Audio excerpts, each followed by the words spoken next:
This video was brought to you by Indently.io, learning Python made simple. In this video, I'm going to be showing you how you can retrieve the current date and time using the user's current locale, which is quite nice when you are creating an app that you want many users to feel at home with. Anyway, to get started, we're going to import from datetime the date and time, and then we need to import locale. And for this example, I'm going to create a function called getDate, and that's going to return to us a formatted string containing the date and time.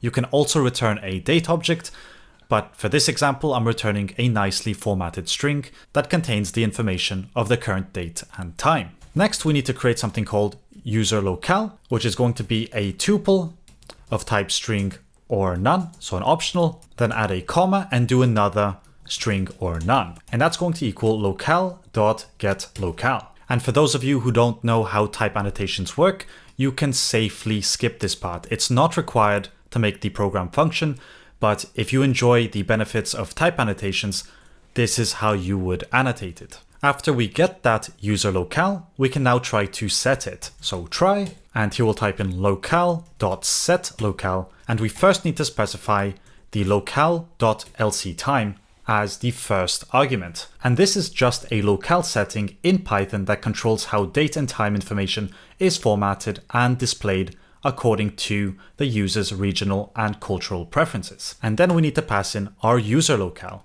And just to demonstrate what this actually returns, it's always nice to print that variable. So very quickly, I'm going to create an except block, add an ellipses just to pass it, and type in getDate, just so you can see exactly what the user locale actually contains.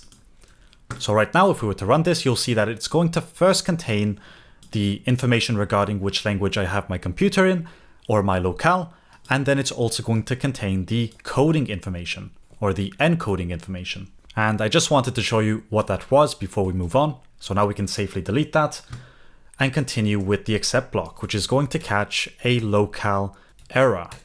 And this is going to handle invalid locales. So for whatever reason, if a computer gives a locale of English, English, English, or something like that, something that just doesn't make sense, the program is going to encounter this exception. It has to be something that actually makes sense for this to work, such as English, Great Britain. But in any case, if we encounter this error, we want to print a user-friendly message that the locale of user locale is not supported on your system, falling back to the C locale, which also means we need to set it to the default locale. So locale.lctime, and here we're going to specify C. And as I mentioned, the C locale is just the default locale for C programs. It represents a basic culture-neutral locale that provides a standard way of handling data such as dates, times, numbers, and strings. Anyway, with this information, we can now type in today, which is going to be of type datetime, and that's going to equal datetime.now. Because if everything went well in the try block, that will mean that we are finally using the current locale of the user. And all that's left to do is to specify how you want to format this. To keep it very simple, I'm just going to return the f string and pass in today and use this format specifier, which is %x. And there's a huge list of format specifiers that you can use to format your dates. And I'm going to be leaving a link to that in the description box down below in case you want to get experimental or make your own or whatever. But using %x is going to give us this output. Or we didn't get anything because we need to actually print this getDate. But once we print it, you'll see that we're going to get this output, which is the current date in my current locale. And that's quite nice because the date is displayed first, then we get the month and then the year.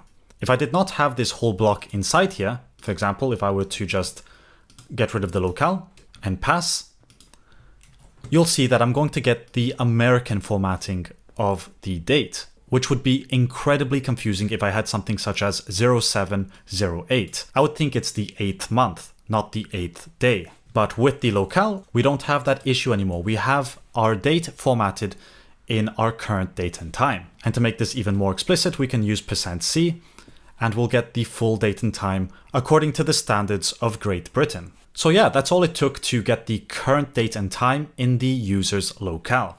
Do let me know in the comment section down below whether you have an easier way of doing this or whether you have any questions regarding all of this. But otherwise, as always, thanks for watching and I'll see you in the next video.